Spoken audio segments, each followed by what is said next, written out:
Bien amigos, pues bueno, continuando con nuestros estudios progresivos del libro del Éxodo, de la Torá. En esta ocasión vamos a estudiar el capítulo 32.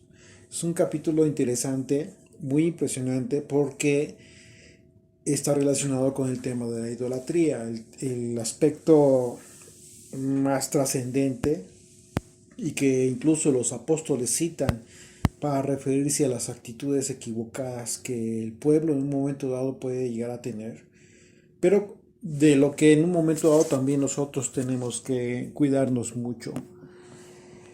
Pero hay que entender en qué contexto es el que se dio en aquel momento, como una manera, como la forma de expresión más grotesca de la idolatría, pero que repercute hasta nuestros días.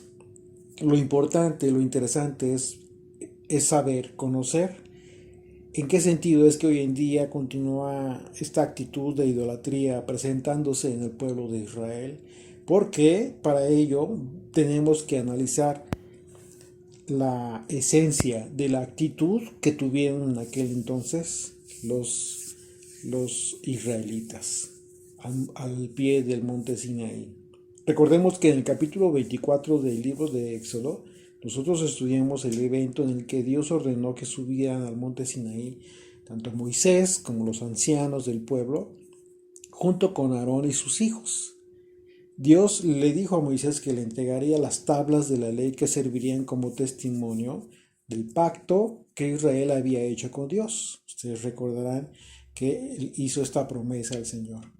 El pueblo de Dios escuchó la lectura, también lo leímos, como es que el pueblo escuchó y el pueblo una vez que escucharon a Moisés con las palabras de la ley, dijo el pueblo, haremos todo lo que él diga.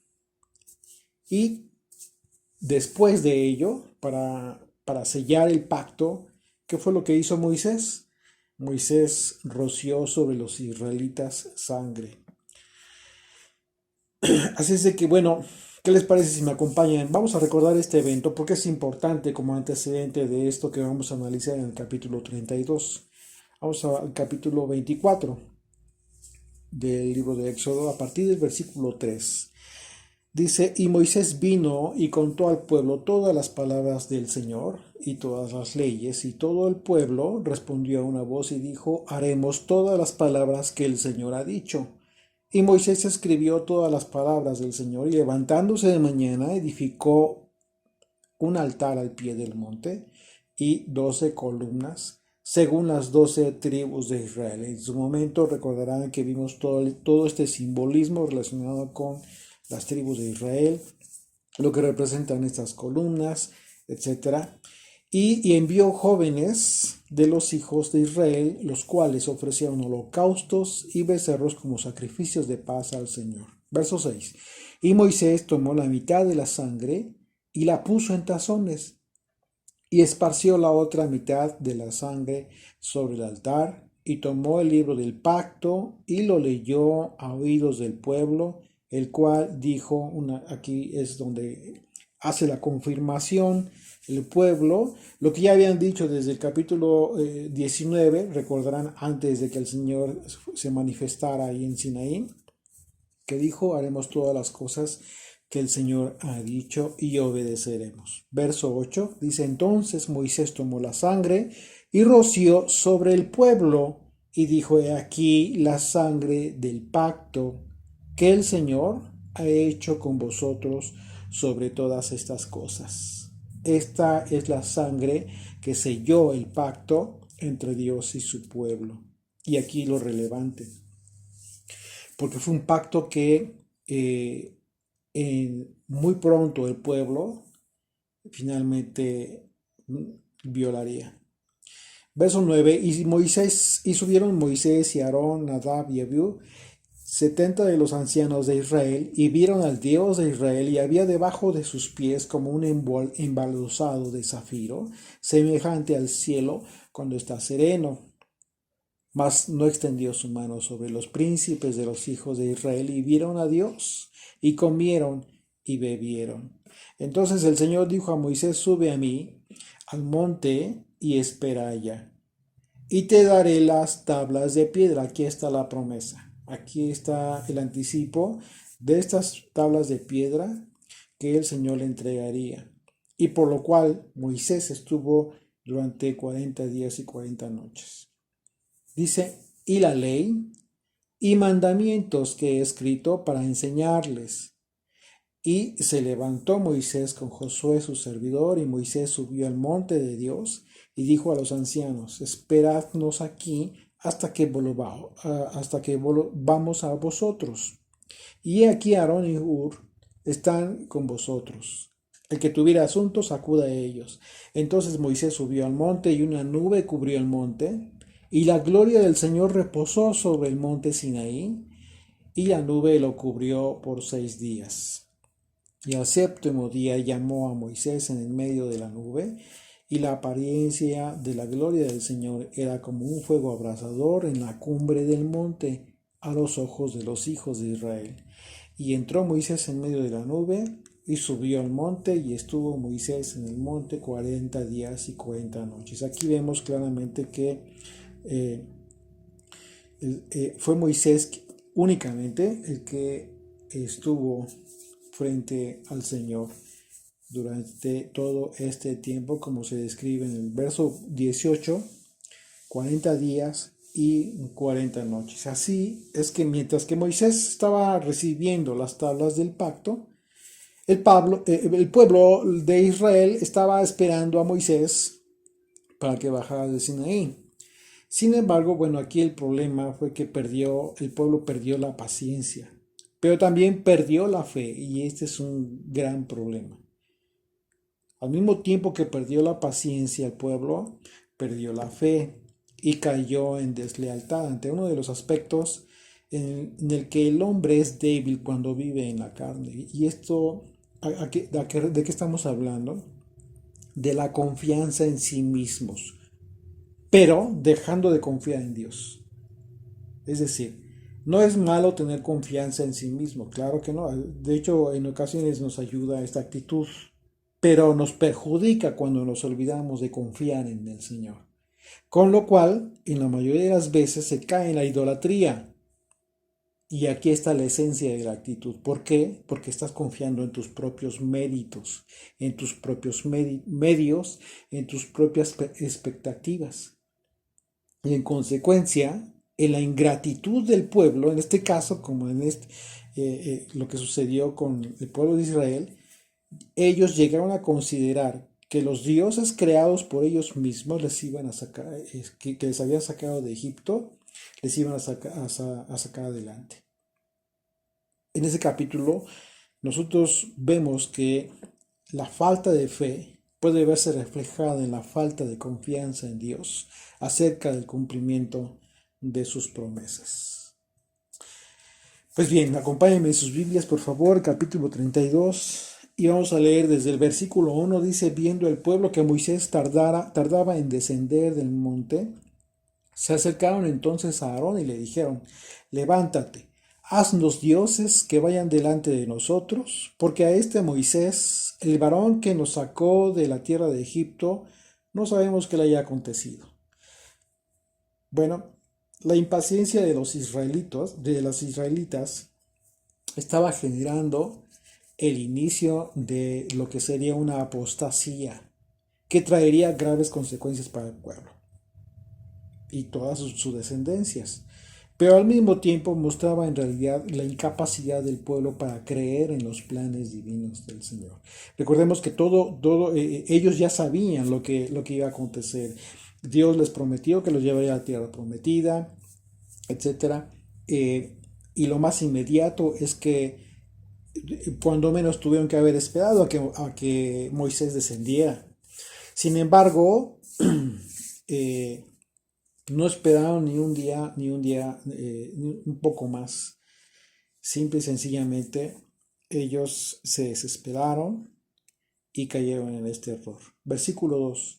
Y Aarón les dijo, apartad los zarcillos de oro que están en las orejas de vuestras mujeres, de vuestros hijos y de vuestras hijas, y traédmelos.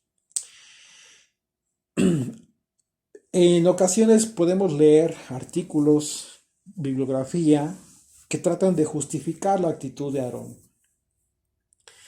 Y si se tiene esa intención, pues, por supuesto que se encontrarán muchos intentos para quitarle la responsabilidad que Aarón tuvo acerca de esta decisión que tomó. Sin embargo, Aarón estaba mostrando cierta debilidad de carácter al acceder a hacer lo que el pueblo le estaba pidiendo.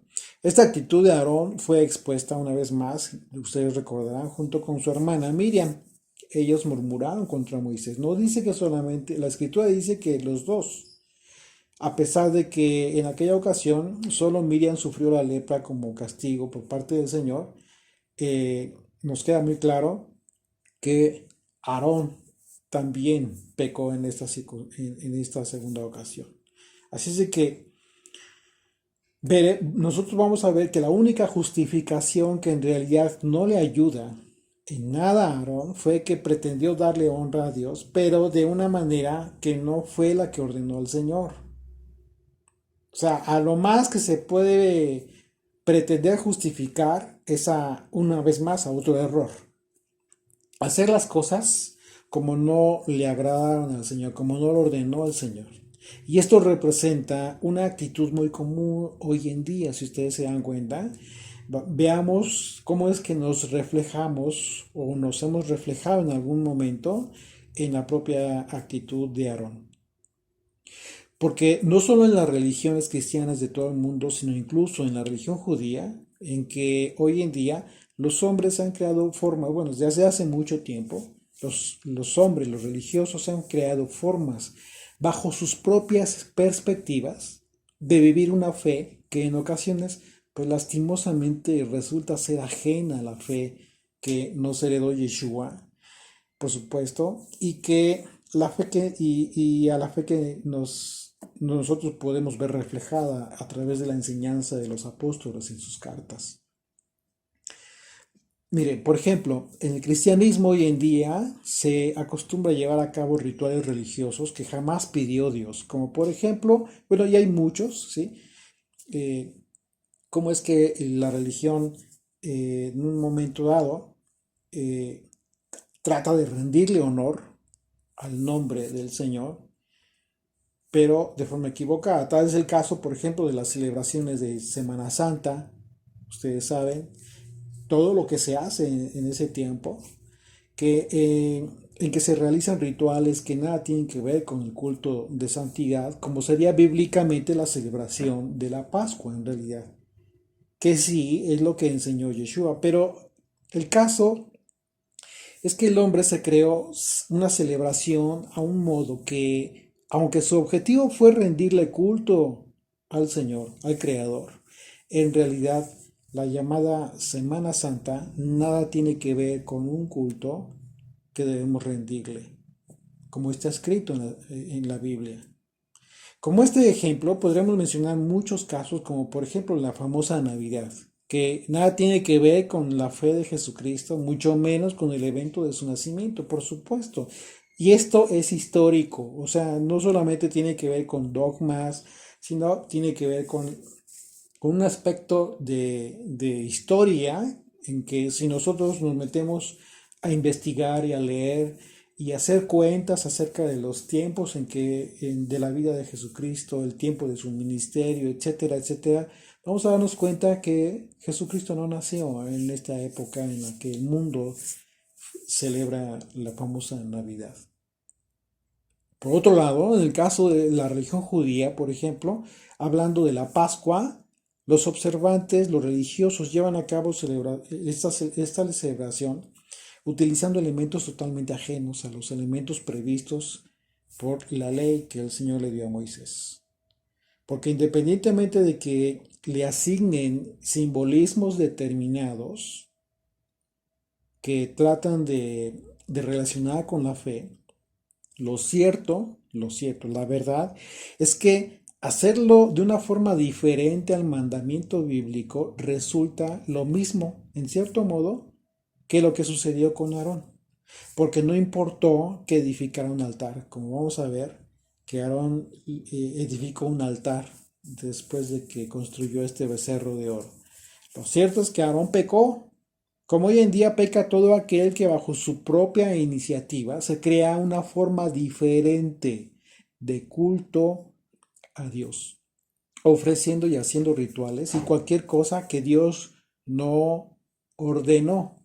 Y esto es muy común en las cosas más simples que hoy en día el movimiento de las llamadas raíces hebreas lamentablemente se ha estado enseñando que a final de cuentas pues está terminando de ser una religión más, con una mezcla de cristianismo con judaísmo y que a final de cuentas, si ustedes lo analizan de forma fría, se van a dar cuenta que lo que les han estado enseñando pues es una mezcla de una y de otra, pero que al momento de que ustedes quieran confirmar, cotejar todas estas enseñanzas rituales, me refiero a las enseñanzas rituales, pues con la Biblia jamás lo van a encontrar. Jamás lo van a encontrar. Y eso es uno de los problemas que tiene el alegorizar la enseñanza demasiado a grado tal que hacen de lado el mandamiento y, por supuesto, la esencia de cada mandamiento. Algo muy, muy común, muy simple. En cada día de reposo se les ha enseñado de que tienes que recibir el día de reposo encendiendo 2 velas. En tu mesa debe haber 2 panes, una copa de vino. Y en el peor y más grave de los casos, hasta te enseñan los rezos judíos de memoria. Quizás ya traducidos, pero los dices de memoria. De tal manera que todo esto, incluyendo los rezos, no tienen absolutamente nada que ver con la recepción del día de reposo. Cuando tendría que ser algo más simple, mucho más sencillo, mucho más lógico. Ustedes, ¿cuál es la enseñanza, por ejemplo, en este tema del día de reposo, para recepción del día de reposo? Bueno, pues te hablan del pan, que representa las 2 casas de Israel, el vino, etcétera, todo. Y si tú te das cuenta, los simbolismos que le imponen a un elemento y a otro vienen siendo una mezcla. ¿Por qué? Porque tú puedes ver en las familias judías, observantes, religiosas, que ves los mismos elementos, pero para nada tiene que ellos ocupan esos simbolismos que han enseñado en las raíces hebreas. ¿Por qué? Porque estos simbolismos en las raíces hebreas le han dado un toque relacionado con Yeshua, ¿sí? Y, y digo, en el mejor de los casos tratan de hacer esto, porque en el peor de los casos ni siquiera aparece en este tipo de doctrina. ¿Por qué? Porque te lo enseñaron hablando de simbolismos determinados que para nada tienen que ver con el Hijo de Dios. Así es de que, y resulta que cuando tú tratas de ver algún evento, algún acontecimiento en el cual en la escritura los apóstoles, Jesucristo, Moisés, hayan enseñado a recibir el día de reposo de esta manera, dices tú, ¿y dónde están las velas? ¿Dónde está es el kiddush, el famoso kiddush, la bendición del vino? Y bueno, esto es importante atenderlo desde un contexto correcto porque estamos hablando de la esencia de la idolatría. Es muy delicado. ¿Por qué? Porque la esencia de la idolatría, y ustedes lo pueden ver en el reclamo que Dios hizo a través de todos los profetas, fue que el hombre quiso hacer las cosas a su manera y no a la manera de Dios. Estamos tratando de irnos a la esencia del pecado que Dios aborrece, y es precisamente el tema de la idolatría. Nosotros podemos ver en toda la Torá, en los profetas, de la forma, la expresión de la idolatría, pero ya en una forma, ya como expresión muy grotesca, ¿no? Pero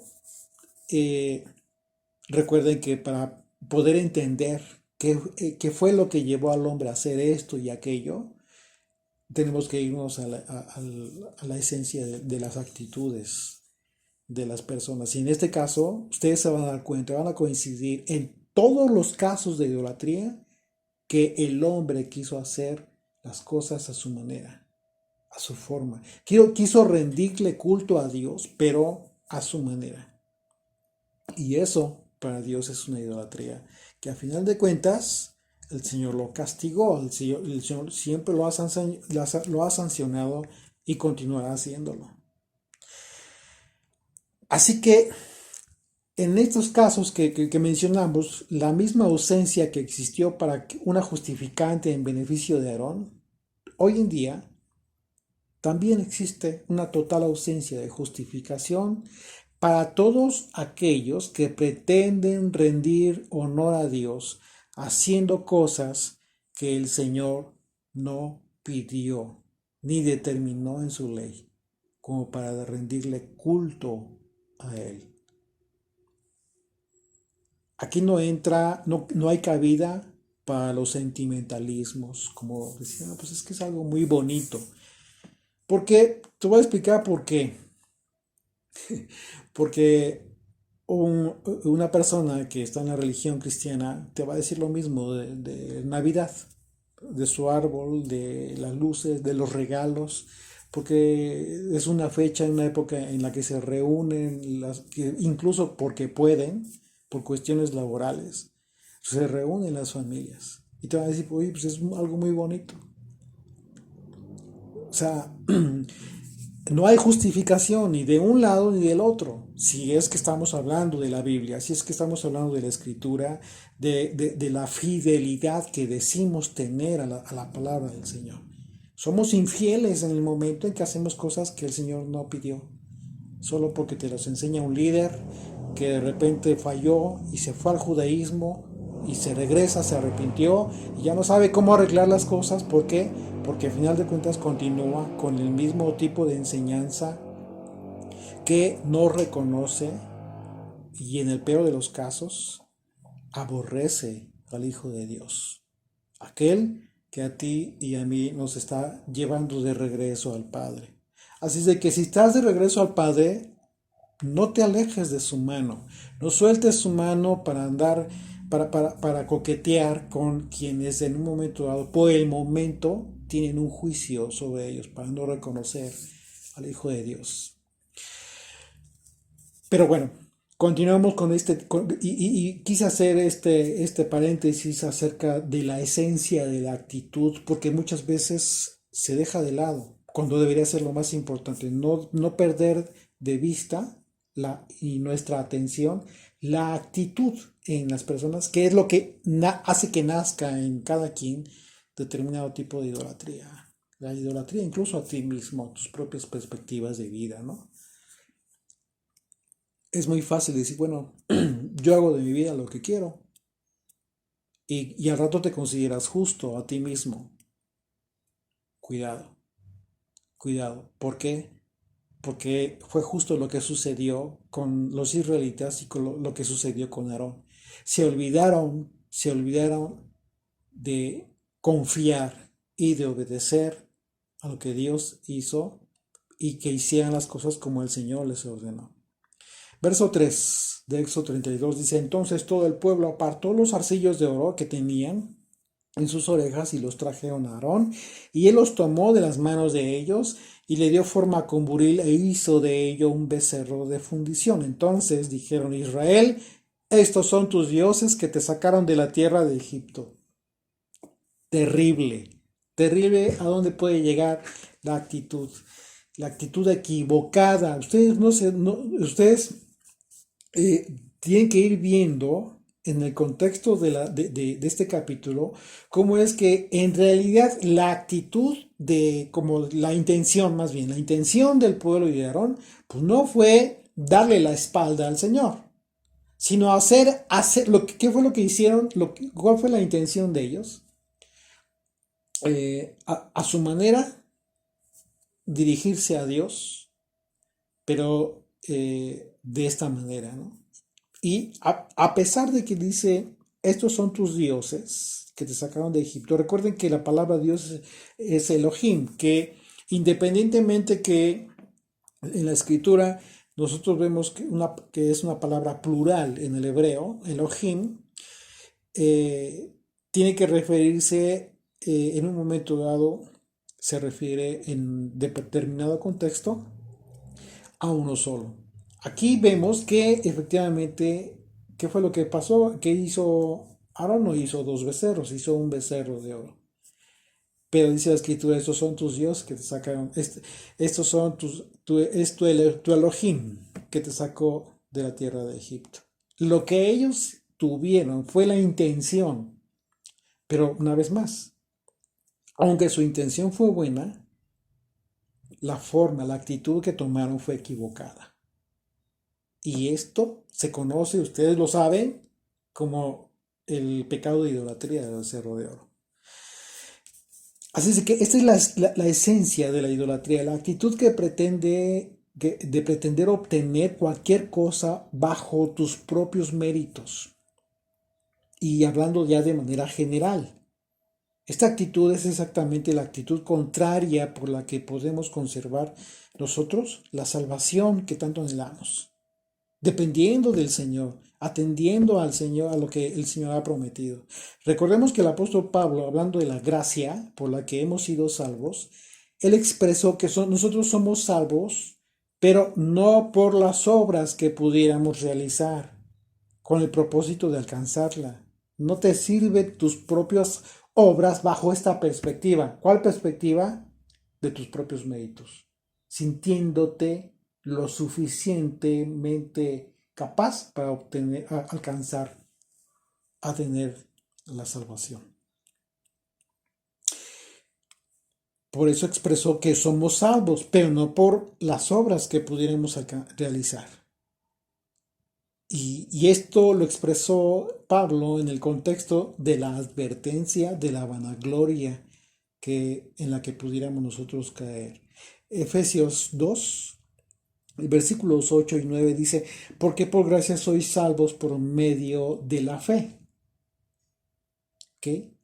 Por gracia, y ya lo hemos analizado infinidad de veces este término, que en el griego, en el Nuevo Testamento, la palabra gracia tiene que ver con esta influencia divina en los corazones de los hombres que se refleja en sus actitudes, por supuesto. Por eso somos salvos, por Él, porque no por nosotros mismos no podemos llevar a cabo todo esto, sino es sobrenatural en nosotros. Y es un regalo. Por gracia somos salvos. Y dice, por medio de la fe, aquí está el vínculo de la fe. ¿Qué significa esto? Por medio de la obediencia, por medio de la fidelidad. ¿Fidelidad a qué? Pues a lo que está escrito, no a lo que te enseñaron, por ser algo muy bonito, un ritual muy bonito, sino a lo que está escrito. ¿Cómo puedes tú recibir el día de reposo que sea agradable al Señor? Háblale de tu corazón, deja de estarte aprendiendo oraciones de memoria que al final de cuentas vas a repetir como merolico cada 8 días. Lo digo con todo respeto y con todo cariño, de verdad, y esa es la preocupación, no solamente de este servidor, de muchos, créanme, de muchos que se han estado dando cuenta a través de estos años, que están saliendo de este gran error, que el Señor por misericordia nos ha como que despabilado, y es una labor que sentimos como responsabilidad de ser atalayas delante de su pueblo, de advertirles a su pueblo que una vez más se han estado equivocando, nos hemos estado equivocando, pero que aún es tiempo de regresar al buen camino, de regresar a la fidelidad, de mantener, de conservar esta salvación que nos ha sido regalada por causa de la cruz de Yeshua, pero que debemos mantenernos en la fe, en la fidelidad a lo que Él vino a confirmar, a sus palabras del Padre, que son las palabras que Él le dio a Moisés para enseñarnos su ley. Y dice, y sois salvos, dice, y esto no de vosotros, pues es don de Dios, claro, por supuesto. Aquí lo confirmo una vez más. Solamente en el versículo 8 nos deja muy claro el apóstol Pablo que absolutamente nada tiene que ver el libre albedrío del hombre como para determinar de qué manera puede alcanzar la salvación. Dependemos absolutamente del Padre y de sus obras. Verso 9 dice, y no por obras para que nadie se gloríe. Claro, no por obras tuyas. Y si continuamos leyendo el versículo 10, se van a dar cuenta que confirma que fuimos hechos, somos hechura suya, pero precisamente para andar en las obras que Él determinó para que anduviéramos en ellas. No está hablando de otra cosa más que de la fidelidad, de la fe, por medio de la fe, a esas obras. Seguir el camino que el Señor nos ha dispuesto por nuestro propio bien. Verso 5 de Éxodo 32, continuamos, dice, y viendo esto, Aarón edificó un altar delante del becerro y pregonó a Aarón y dijo, mañana será fiesta a Yud Hei Bab Hei. Ya se dieron cuenta cómo es que efectivamente el propósito de Aarón en realidad fue rendirle culto al Creador, al Dios de Israel, pero lo hizo de forma equivocada, cayó en idolatría en ese proceso. Es lo que tú y yo tenemos que cuidarnos de no caer en este error. Los apóstoles citan todo este pasaje precisamente diciendo para que nosotros no caigamos en ese error. Pero penosamente muchos continúan en un error tan grave que a final de cuentas es infidelidad al Señor.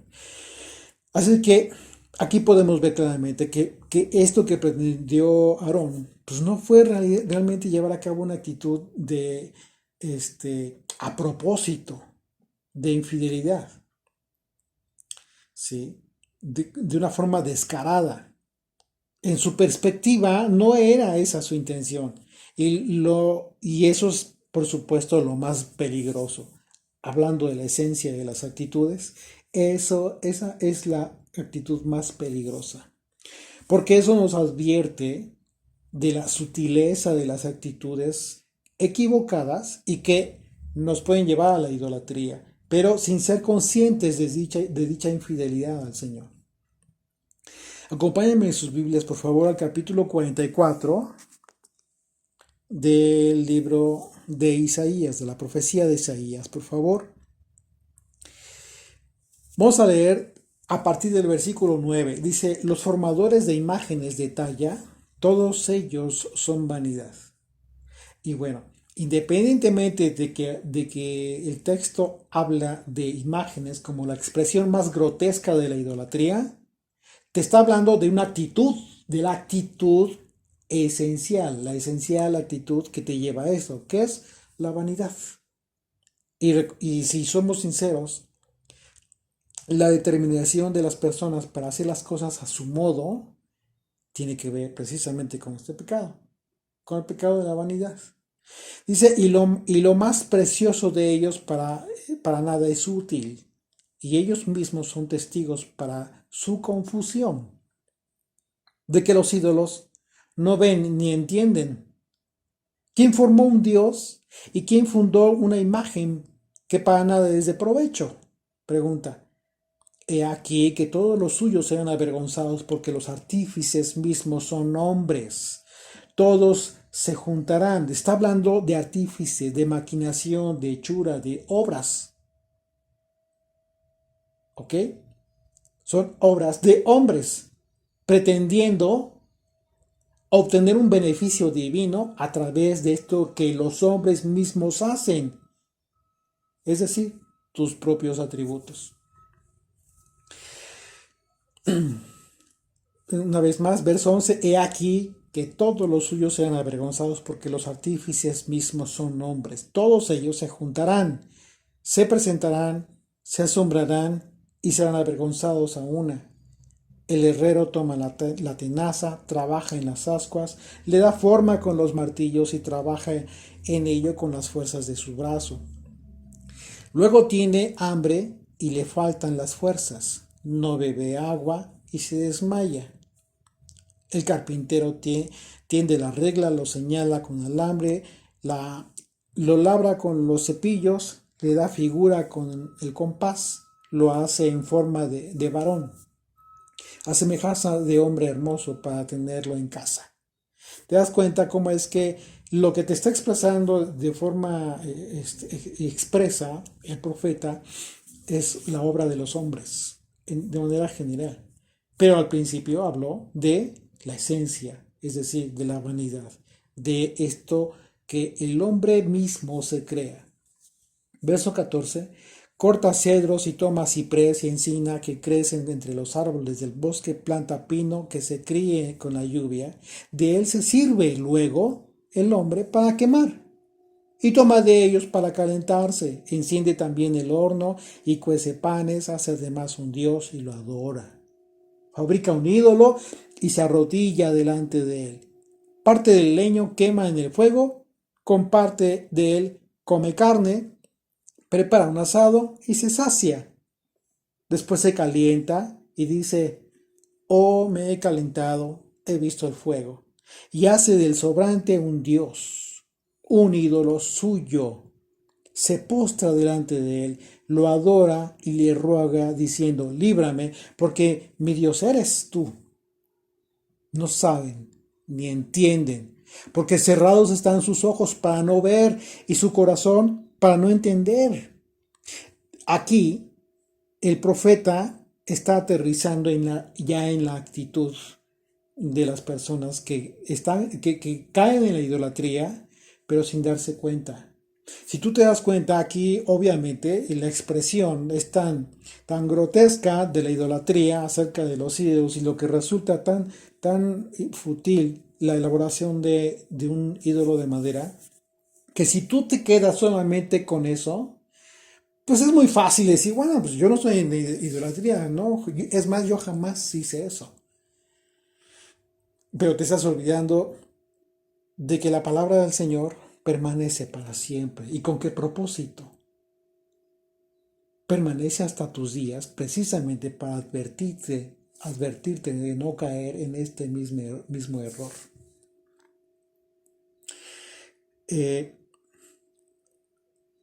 Cuando Jesucristo habló de la fornicación, cuando habló del adulterio, el Señor hizo referencia a todo este tema de la idolatría. ¿Por qué? Porque todo el Antiguo Testamento, desde la Torá y los profetas, el concepto de la fornicación tiene que ver con el adulterio espiritual. Cuando tú lo entiendes de esa manera, por supuesto que entonces te ves obligado a meditar en las actitudes de estas personas. Hoy en día no vemos públicamente que sacrifiquen personas, por ejemplo. Lo que antes quizás en muchas naciones de la antigüedad, pues era común, como culto religioso. Sacrificaban niños como culto religioso con determinados propósitos de prosperidad, de las siembras, etcétera, etcétera. Todo este pasaje nos habla de todos estos casos que se dieron tal cual y se siguen dando de forma literal. Por supuesto que sí, eso continúa, pero lo que a nosotros nos sirve estos pasajes es analizar las actitudes. ¿Qué actitud adopta o tiene una persona que lleva a cabo esto? realmente, si tú lo lees así, bueno, pues puedes decir, no, pues es que es una tontería. Como de la misma leña o del mismo madero que quemó para hacer fuego y guisar, hacer un guisado, se crea un ídolo y se posta y lo adora. Bueno, eso en términos reales se sigue dando, así de fácil. Solamente que, bueno,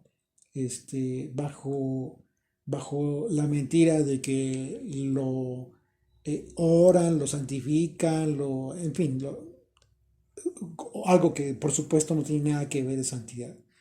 Pero bajo ese engaño, la gente se va con ese entendimiento y por eso continúa la adoración a las imágenes. Claro que sí. Pero lo que nos dice a nosotros claramente es cómo es que el hombre lleva a cabo sus propios planes acerca de su perspectiva de la salvación y acerca de cómo es que pretende servir y adorar a Dios cuando realmente lo está haciendo de forma equivocada y resulta inútil. Verso 19 de esa misma profecía dice, no discurre para consigo, ¿te das cuenta? No, o sea, no analiza, no tiene sentido ni entendimiento para decir parte de esto quemé en el fuego y sobre sus brasas cocí pan, hace carne y la comí. Haré del resto de él una abominación. Ya estamos viendo que lo que está diciendo aquí el profeta, lo está aterrizando, es no hay sentido común en lo que estás haciendo. Bueno, esto transpórtalo a tu vida de fe en cada día de reposo, cada vez que recibes tu día de reposo, cada vez que vas a celebrar cada una de las 7 fiestas anuales. ¿Cómo te lo han enseñado?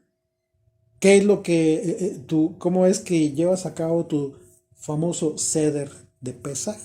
El orden, las oraciones, los elementos de tu mesa de la Pascua, cosas que de repente ves en la mesa, cosas que jamás vas a poder ver en la escritura. Cuando la escritura habla de la idolatría y de que el Señor va a juzgar y a exterminar esta idolatría, no solamente se refiere a la religión cristiana, de cualquiera que sea su denominación.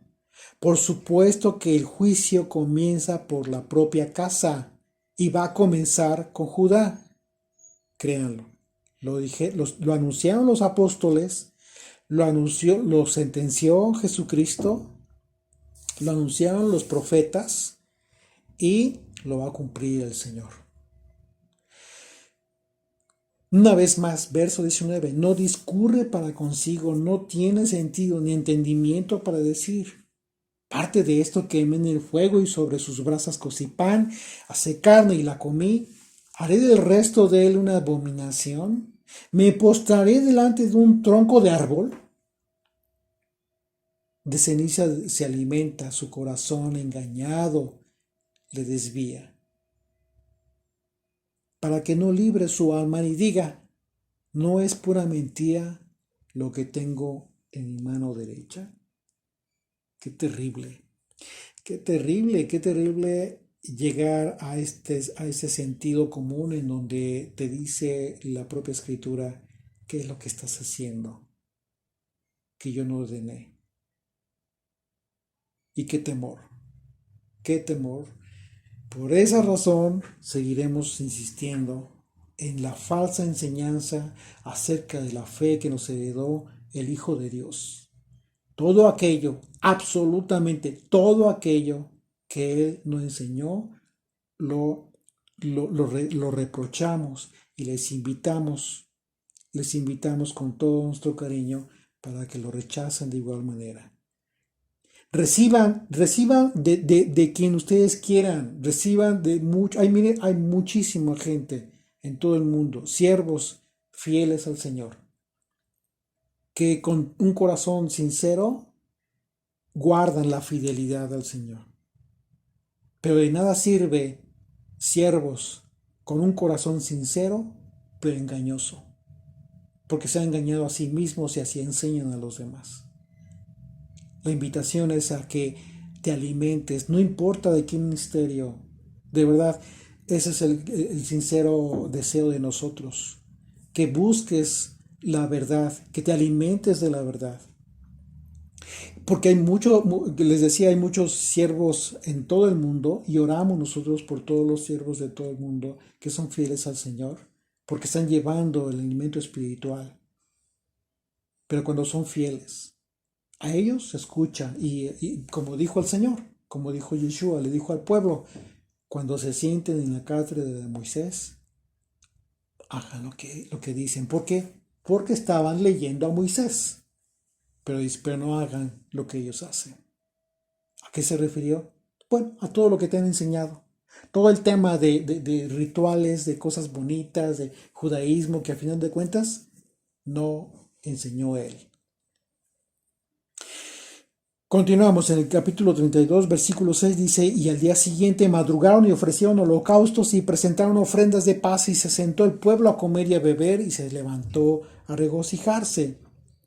Esto lo menciona el apóstol Pablo, precisamente como les decía, justo acerca de que lo que no debemos hacer. Dice, mas estas cosas sucedieron, 1 Corintios capítulo 10, versículo 6 dice, mas estas cosas sucedieron. Esto que se está describiendo en Éxodo 32 como ejemplos para nosotros, para que no codiciemos las cosas malas como ellos codiciaron, ni seáis idólatras. Como algunos de ellos, según está escrito, se sentó el pueblo a comer y a beber y se levantó a jugar. Se levantó. Cuando dice se levantó a jugar, se levantaron se regocijaron. Verso 7. Entonces el Señor dijo a Moisés, anda, desciende, porque tu pueblo, pongamos atención en la redacción, dice, porque tu pueblo, que sacaste de la tierra de Egipto, se ha corrompido. La expresión del Señor al decir tu pueblo reflejó claramente que Dios estaba dando por hecho que el pueblo no lo consideraba a él como su Dios, como en otras ocasiones podemos ver que la escritura, que el Señor mismo, de forma categórica, al expresarse de Israel, lo hace como su pueblo, como dice mi pueblo, incluso lo describe como su hijo, su primogénito. Pero en esta ocasión no fue así. Verso 8. Pronto se han apartado del camino que yo les mandé.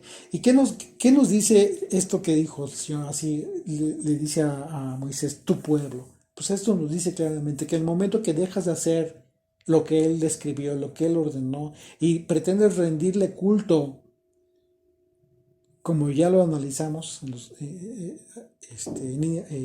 en estos versículos anteriores, pasajes anteriores, pues es obvio que dejas de ser su pueblo. No consideras a Dios como tu Dios. Ese es el contexto de la redacción que estamos teniendo de la expresión del Señor para Moisés. Verso 8. Pronto se han apartado del camino que yo les mandé. ¿Ya te diste cuenta? Aquí está la razón por la cual dice tu pueblo. No es mi pueblo, porque se apartaron del camino que yo les mandé. Se han hecho un becerro de fundición y lo han adorado. Y le han ofrecido sacrificios y han dicho, Israel, estos son tus dioses que te sacaron de la tierra de Egipto. Dijo más el Señor a Moisés, yo he visto a este pueblo, que por cierto es pueblo de dura cerviz. ¿Sí? Sí, sin duda. Sin duda nos ha costado mucho trabajo poder entender y la fidelidad que espera de nosotros el Señor. Porque hemos caído en el error de ser más fieles al hombre que a lo que dice la Escritura, su palabra. Este evento es una representación muy clara de lo que es el sincretismo religioso, algo que ofende al Eterno, porque en resumen consiste en tomar las prácticas paganas y las fiestas paganas y cambiar sus nombres y llamarlos como si fueran fiestas del Eterno, pero lo mencionamos hace unos momentos, esto es una abominación para el Señor. Hoy en día las religiones cristianas han sustituido el Shabbat por el domingo. Han creado la celebración de la Navidad, la llamada famosa Semana Santa, etc. Por otro lado, el judaísmo se han implementado un sinfín de celebraciones con el pretexto de rendirle honor al Creador, como la celebración de Hanukkah, que por cierto en ocasiones coincide en el mes de diciembre junto con Navidad, cuando en realidad el tema de Hanukkah históricamente tiene que ver con la matanza de los sacerdotes que pretendieron llevar a cabo la verdadera defensa del templo. ¿Pero qué sucedió? Comenzaron a matarlos, a los levitas. Desde entonces se transgredió la Torá en el propio templo. El propósito y fin de Hanukkah en realidad fue una perversión del hombre que terminó en una matanza. También celebran Purim, un carnaval de disfraces, a final de cuentas, pretendiendo darle también un sentido divino, cuando en realidad Dios jamás pidió ese tipo de festividades, como otras tantas que hay y se celebran supuestamente, dicen ellos, en honor a Hashem, en honor a el nombre divino. Claro que no, por supuesto que no, tiene nada, absolutamente nada que ver con el Eterno y su santidad. Así que la dura cerviz no solo está en el cristianismo, sino que en realidad comenzó en el judaísmo desde hace mucho antes de que naciera el cristianismo. Y fíjense que el profeta Ezequiel registra este evento precisamente, un evento bochornoso, terrible, que se escribe como las abominaciones al interior del mismo templo de Jerusalén. Acompáñenme por favor ahí a Ezequiel capítulo 8.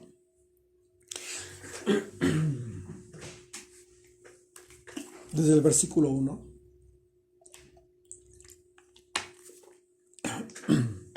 Dice, desde el versículo 1, después voy a leer una otra versión, la versión Nueva Traducción Viviente.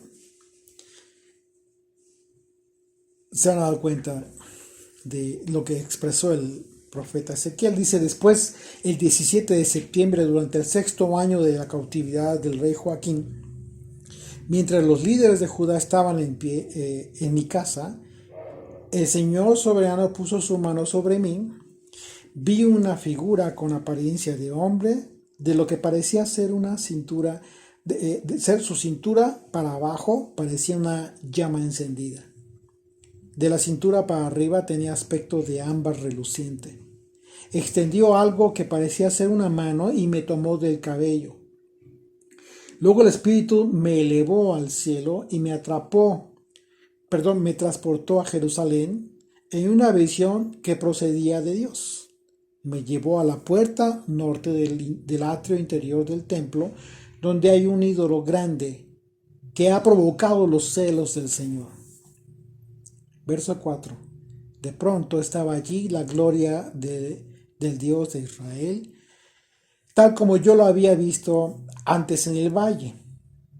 Verso 5. Entonces el Señor me dijo, hijo de hombre, mira hacia el norte. Así que miré hacia el norte y junto a la entrada de la puerta que está cerca del altar estaba el ídolo que tanto había provocado los celos del Señor. Hijo de hombre, me dijo, ¿ves lo que hacen? ¿Ves los pecados detestables que cometen los israelitas para sacarme de mi templo? ¿Ya se dieron cuenta cuál es el contexto del reclamo del Señor? Dice, de sacarme de mi templo. ¿Qué significa esto? Que el pueblo, los israelitas, una vez más estaban decidiendo ellos que el Dios de Israel no fuera su Dios. Pero ven y verás pecados aún más detestables que estos. Verso 7. Luego me llevó a la puerta del atrio del templo, donde pude ver un hueco en el muro.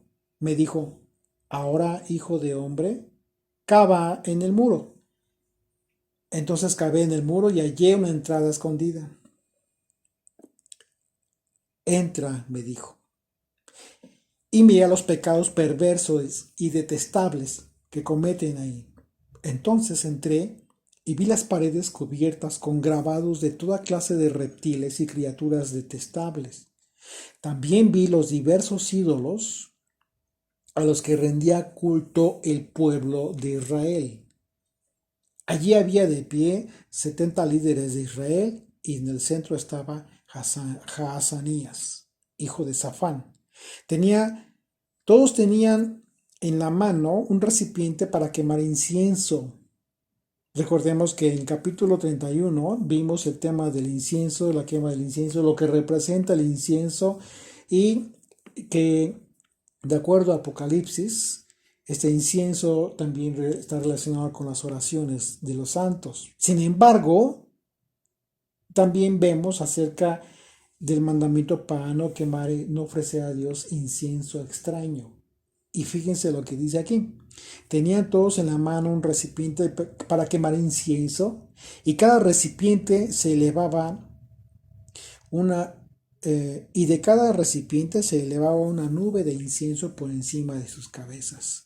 Entonces el Señor me dijo, hijo de hombre, ¿has visto lo que los líderes de Israel hacen con sus ídolos en los rincones oscuros? Dicen, el Señor no nos ve, Él ha abandonado nuestra tierra. Entonces el Señor agregó, ven y te mostraré pecados aún más detestables que estos. Así que me llevó a la puerta del norte del templo del Señor. Allí estaban sentadas algunas mujeres, sollozando por el dios Tamuz. Ustedes ya han leído, ya hemos incluso hablado del tema de dios Tamuz, ese dios babilónico. Verso 15, ¿has visto esto? Me preguntó. Pero te mostraré pecados aún más detestables. Entonces me llevó al atrio interior del templo del Señor. En la entrada del santuario, entre la antesala y el altar de bronce, había unos 25 hombres de espaldas al santuario del Señor. Estaban inclinados hacia el oriente, rindiendo culto al sol. ¿Ves esto, hijo de hombre? Me preguntó. No le importa nada al pueblo de Judá cometer estos pecados detestables, con los cuales llevan a la nación a la violencia y se burlan de mí y provocan mi enojo. Por lo tanto, responderé con furia, no les tendré compasión, ni les perdonaré la vida, y por más que clamen por misericordia, no los escucharé.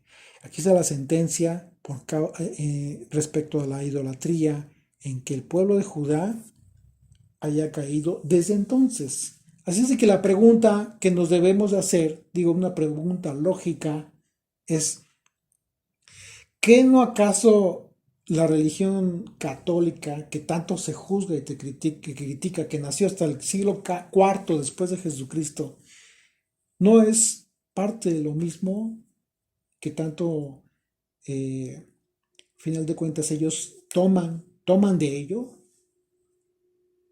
Lo que critican de la religión católica, de la idolatría, de todo lo que sucedió con los papas, la enseñanza, los dogmas, etcétera, no es parte de esto mismo que el profeta Ezequiel describe por parte del Señor como un reclamo del pueblo de Judá. Así es de que, digo, ¿por qué menciono esto? Para que nos demos cuenta que en realidad la idolatría está en todos lados. Está en todos lados.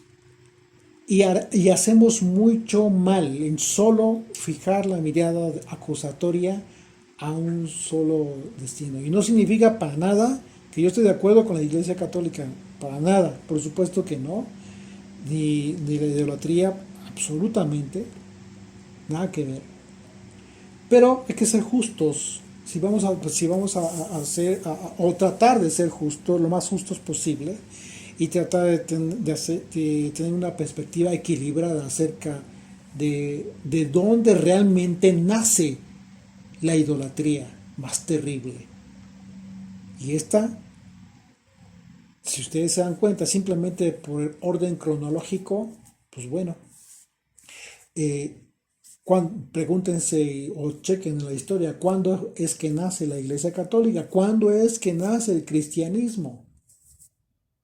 Mucho tiempo después de Jesucristo, como cristianismo. Es más, hemos estado viendo que en en el libro de los Hechos, en Antioquía, a los discípulos, a los apóstoles de Jesucristo, comenzaron a llamarles cristianos.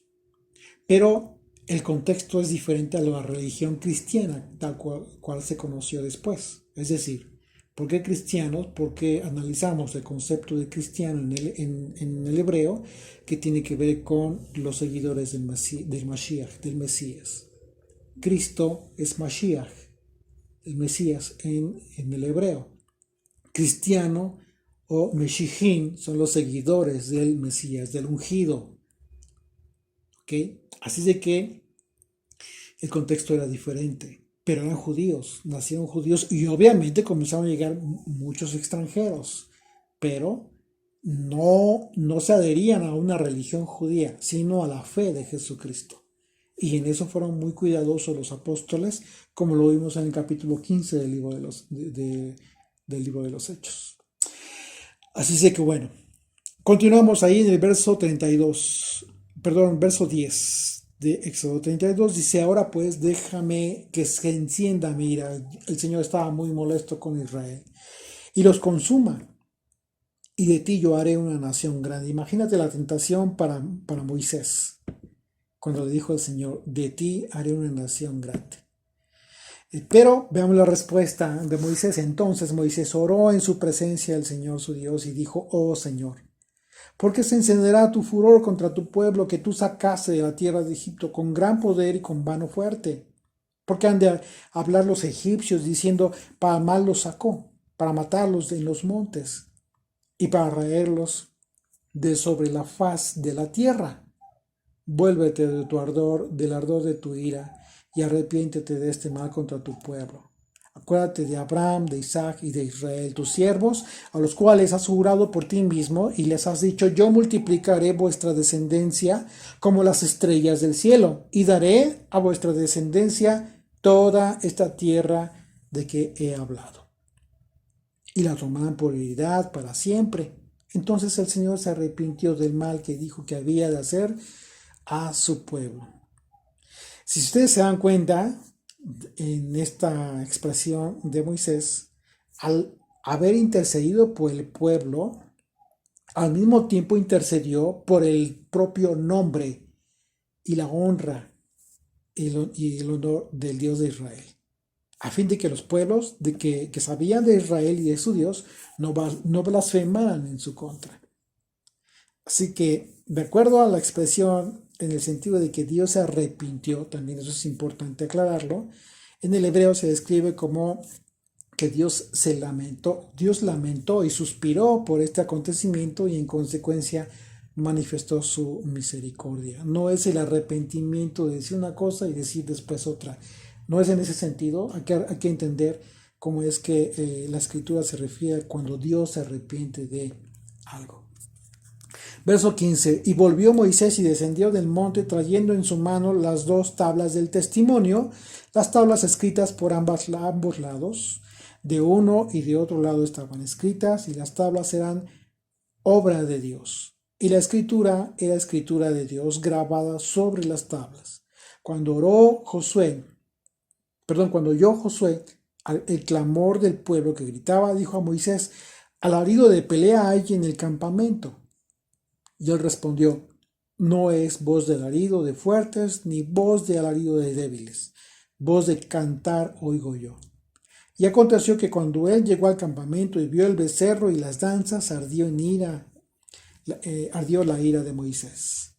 Y arrojó las tablas de sus manos y las quebró al pie del monte. Y tomó el becerro que había hecho y lo quemó en el fuego, y lo molió hasta reducirlo a polvo, que esparció sobre las aguas, y lo dio a beber a los hijos de Israel. Aquí Moisés demostró lo que el apóstol Pablo expresaría posteriormente en su primera carta a los Corintios.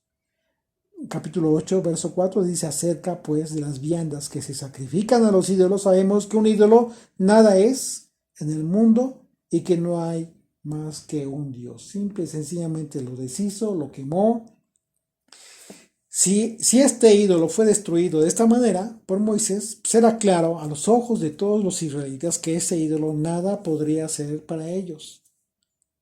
Y en el contexto de que solo haya sido un medio, pues también quedó demostrado, por otro lado, que a Dios no le agrada ese tipo de cultos ajenos. Porque bien podremos decir, bueno, si un Dios no es nada, ¿por qué fue tanto el enojo de Dios? Bueno, pues precisamente por la actitud del pueblo, no por un Dios que no es nada, o por un ídolo que no es nada. Así es de que volvemos a lo mismo, es la esencia de las actitudes. Verso 21, y dijo Moisés a Aarón, ¿qué te ha hecho este pueblo?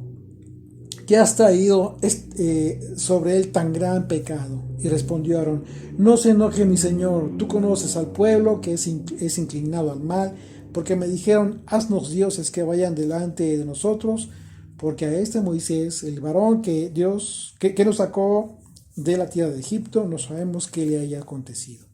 Y yo le respondí, ¿quién tiene oro? Apartarlo, y me lo dieron. Y lo eché en el fuego, y salió este becerro. Si vemos el contexto de la expresión de Aarón, eh, estaba como que queriéndose justificar. Pero lamentablemente, pues la actitud de Aarón, cuando fue confrontado por Moisés en este momento, fue la misma actitud que tuvo Adán respecto a Eva. ¿Se acuerdan? Que le echó la culpa. En este caso, Aarón le echó la culpa al pueblo. Verso 25. Y viendo Moisés que el pueblo estaba desenfrenado porque Aarón lo había permitido, para vergüenza entre sus enemigos, se puso Moisés a la puerta del campamento y dijo, ¿quién está por Yud-Hei Bab-Hei? Júntese conmigo. Y se juntaron con él todos los hijos de Leví. La tribu de Leví tomó la decisión de no compartir el acto de idolatría, ni consentirlo, ni mucho menos. Y cuando todo el pueblo fue invitado a mostrar si estaba a favor del Eterno, los levitas mostraron su fidelidad al Señor. Así es de que por esa causa ellos fueron elegidos para ser sacerdotes, para servir al Señor en el tabernáculo y en el templo. Verso 27, y él les dijo, así ha dicho el Señor, el Dios de Israel, poned cada uno su espada sobre su muslo, pasad y volver de puerta a puerta por el campamento y matad cada uno a su hermano y a su amigo y a su pariente. Terrible. Y los hijos de Leví lo hicieron conforme al dicho de Moisés y cayeron del pueblo en aquel día como 3,000 hombres. No, así es de que no importarían los parientes, el pueblo debía elegir si estaban con el Señor o en contra. No había intermediarios. Y esta medida fue necesaria precisamente para expresar el verdadero arrepentimiento de todos aquellos que habían estado en ese momento en el tema de la adoración al becerro de oro. Esto nos deja muy claro como enseñanza a nosotros que tu arrepentimiento debe ser tangible. Debe haber expresiones tangibles, reales de un verdadero arrepentimiento. No solamente de tu boca, eso no sirve. Realmente puede ser un arrepentimiento en forma subjetiva, de la misma manera en que la gente guarda su fe de forma subjetiva, solamente en su mente. Pero no, una fe que no se vive, que no es tangible, no es una fe real. Así, y Yeshua lo expresó este acontecimiento, esta manifestación de lealtad y de fidelidad en esa misma medida, fíjense lo que dijo el Señor en Mateo 10, capítulo 10, versículo 37. El que ama a padre y madre más que a mí no es digno de mí. Wow. Leerlo y pretender que lo asimilamos y continuar con el texto es muy fácil. Pero la invitación es para que reflexionemos en algunos momentos que hemos tenido en nuestras vidas, quizás difíciles, los más difíciles, momentos más difíciles en los que han estado involucrados nuestras familias. Dice, el que ama a hijo o hija más que a mí, no es digno de mí. ¿Por qué dijo más que a mí? Cuando se refiere a más que a mí, tiene que ver con la fe, con esta lealtad que se debió haber manifestado en los israelitas en aquel momento, pero a final de cuentas no la guardaron. Pero aquí Yeshua va más allá aún. El que ama a padre y madre más que a mí. Aquel que está decidiendo por la familia, por el parentesco de gente allegada, aún por encima de la fidelidad al Señor, no es digno de Jesucristo. Y si no eres digno de Jesucristo, no eres digno de su salvación. Esto está terrible. Esto está terrible. Por esa razón, Moisés, obviamente guiado por Dios, estableció aquella pena en aquel momento. Darle muerte a aquellos que habían manifestado aquella infidelidad. Es terrible. Es terrible, no es algo fácil, por supuesto que no es nada fácil, pero es una decisión que a final de cuentas tú y yo debemos tomar en este camino en el camino de nuestra fe. y, y hay que entender en qué contexto, porque eso no significa que por el hecho de que decidas por tu fe, te vas a olvidar de tu padre, de tu madre, de tus hijos. No, no, no. No, hay que entender el contexto correcto de las palabras del Señor. Te está hablando a título personal de tu fidelidad que debes de manifestar al Señor para que seas digno de Él. Pero eso no significa de ninguna manera que le dé la espalda a tu madre, a tu padre, a tus hijos, a tus hermanos. No, de ninguna manera. Siempre que ellos necesiten de ti, tienes que estar disponible para ayudarles, para apoyarles en todo. Vamos, ¿en qué contexto podríamos aplicar esto para hacer un poquito de esto un poquito más claro? Bueno, el tema, por ejemplo, hace un momento citamos el tema de la Navidad, que es muy famoso, muy concurrido. Son fechas en las que se reúne la familia. Personas que todos tenemos familia que no asimila la fe que nosotros profesamos, que vivimos, y que te dicen, oye, pues te esperamos para el 24 en la noche porque va a haber regalos, cena especial en honor a esa fecha, etcétera, etcétera, y el árbol de Navidad, los regalos, todo eso que ustedes ya saben, ahí es donde aplica esto. ¿Dónde está tu fe? ¿Cómo vives tu fe? ¿Eres digno de Jesucristo?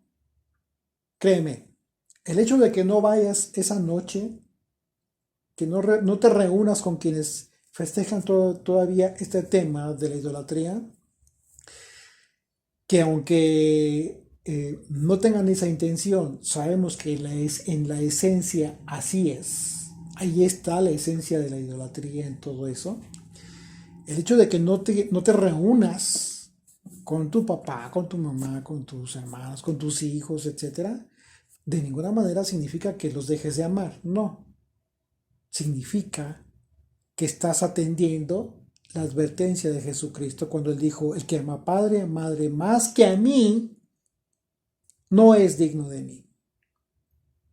El que ama a hijo o hija más que a mí, no es digno de mí. Tienes 364 días al año en los que puedes visitarlos, quedarte con ellos, servirles, apoyarles, expresar que les amas sinceramente, pero no utilices como pretexto y fallarle a que le debes fidelidad con tal de quedar bien y de solamente porque amas más a tu madre, a tu padre, a tus hijos que aquel que dio la vida por ti. Esto ya no puede suceder con nosotros. ¿Ok? Bien, continuamos. Ya para terminar, capítulo 29. Entonces Moisés dijo, perdón, versículo 29. Entonces Moisés dijo, hoy os habéis consagrado al Señor. A los levitas les expresó esto. Pues cada uno se ha consagrado en su hijo, en su hermano, para que él dé bendición hoy sobre vosotros. Aconteció que al día siguiente dijo Moisés al pueblo, vosotros habéis cometido un gran pecado, pero yo subiré ahora al Señor, quizás le aplacaré acerca de vuestro pecado. Entonces volvió Moisés al Señor y dijo, te ruego, pues este pueblo ha cometido un gran pecado porque se hicieron dioses de oro, que perdones ahora su pecado, y si no, ráeme ahora de tu libro que has escrito. Bueno, impresionante la intervención de Moisés. Moisés hizo hace una referencia al libro de la vida del que habla Apocalipsis cuando dice, ráeme, si es que no vas a perdonar a Israel, ráeme mejor de tu libro de la vida. Apocalipsis 3, versículo 5 describe a qué libro se refirió Moisés. El que venciere será vestido de vestiduras blancas, y no borraré su nombre del libro de la vida, y confesaré su nombre delante de mi Padre y delante de sus ángeles. Así es que, bueno, vemos que la actitud de Moisés fue una actitud de intercesión por el pueblo. Sin embargo, por más que pudo haber intervenido, su intercesión fue limitada, tuvo que haber sido limitada. Verso 33 dice, y el Señor respondió a Moisés, al que pecare contra mí, a este raeré yo de mi libro. O sea, la intercesión de Moisés tuvo un límite, por supuesto. Y por más que haya amado al pueblo y haya orado por el pueblo, no iría más allá de la justicia divina. Ezequiel 18, versículo 20, fíjense lo que dice, la persona que peque es la que morirá. El hijo no será castigado por los pecados del padre, ni el padre será castigado por los pecados del hijo. Los justos serán recompensados por su propia conducta recta, y las personas perversas serán castigadas por su propia perversidad. Así es que eso tiene que ver precisamente con lo que le dijo el Señor a Moisés. El Señor es justo y su justicia va a prevalecer a pesar de la intercesión de quien sea. Verso 34. Ve, pues, ahora. Lleva a este pueblo a donde te he dicho. He aquí mi ángel irá delante de ti. Pero, ya que hay un pero, dice, pero en el día del castigo, yo castigaré en ellos su pecado. Y el Señor hirió al pueblo porque habían hecho el becerro que formó Aarón. Si nos damos cuenta, ¿quién hizo el becerro? Lo hizo Aarón. Pero dice la escritura, verso 35, y el Señor hirió al pueblo porque habían hecho el becerro que formó Aarón. Es decir, se hicieron un dios. El pueblo se hizo un dios, independientemente de que le dio forma a Aarón. Eso es lo de menos. Y el enfoque del reclamo del Señor se centra en la actitud que genera la idolatría, la actitud equivocada de un culto que no pide el Señor. Aunque la intención de Moisés haya sido buena, entonces él no fue lo suficientemente justo como para justificar a todo un pueblo. Y sabemos que solo alguien perfecto podría hacer esto.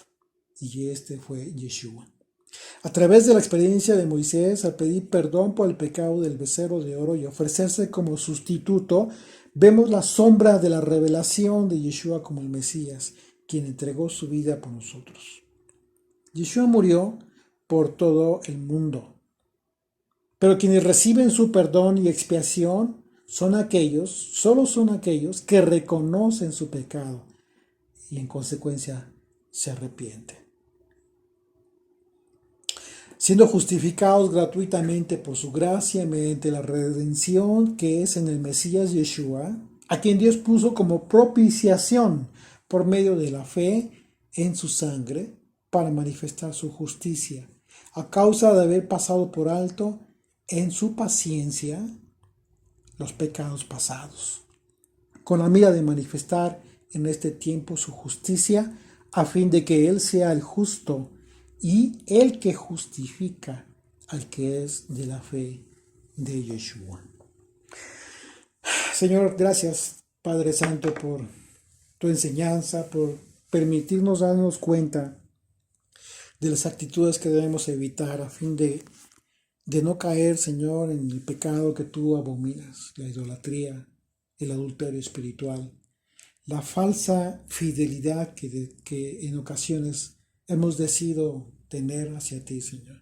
Perdónanos, perdona a tu pueblo, Padre Santo, y danos la oportunidad de tener esta claridad que tú quieres que tengamos en nuestros ojos, en nuestro corazón, en nuestro espíritu, a fin de recibir solamente lo que viene de tu mano, lo que viene de tu boca, lo que ya nos has dejado a través de tu palabra y a través de la enseñanza del Mesías, a través de los apóstoles, de los profetas. Señor, permítanos tener esta fidelidad que anhela tu corazón, porque es la fidelidad que nosotros queremos tener. Perdónanos por desviar la atención de tu palabra. Haznos susceptibles para percibir la sutileza, Señor, del engaño en la que nos hemos encontrado.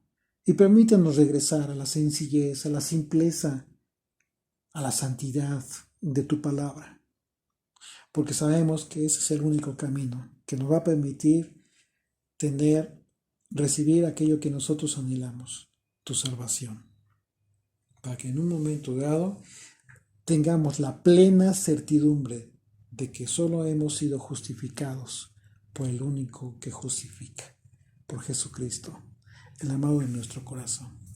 En su nombre oramos. Amén.